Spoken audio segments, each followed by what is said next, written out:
आवाज माणदेशाचा, माणदेशातील प्रत्येकाचा. माणदेश प्राईम. सातारा जिल्ह्यातील म्हसवड पोलीस स्टेशन सध्या प्रचंड चर्चेत आहे. शहरात दिवसाढवळ्या दरोडे, घरफोड्या, खून, पाकिटमारी आणि खासगी सावकारीमुळे आत्महत्यांसारख्या घटना घडत असताना पोलीस मात्र हाताची घडी तोंडावर बोट ठेवून बसल्याचा आरोप नागरिकांकडून होत आहे.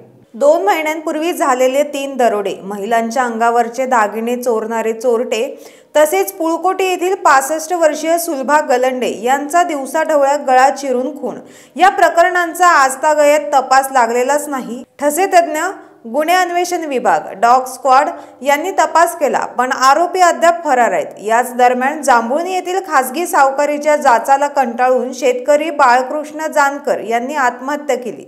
या प्रकरणात गुन्हा दाखल होण्यासाठी म्हसवड पोलिसांना तब्बल 4 दिवस लागले. त्यामुळे आरोपी सावकार फरार झाल्याची चर्चा आहे.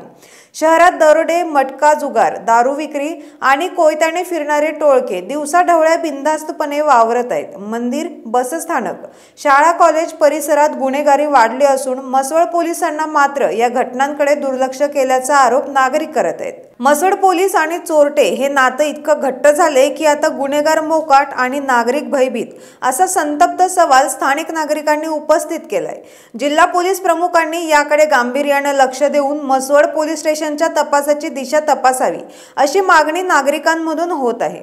माणदेश प्राईमसाठी प्रतिनिधी LK सरतापे, म्हसवड. सबस्क्राइब करा आणि अपडेट रहा. नवीन व्हिडिओच्या नोटिफिकेशनसाठी बेल आयकॉनचं बटन दाबा. धन्यवाद.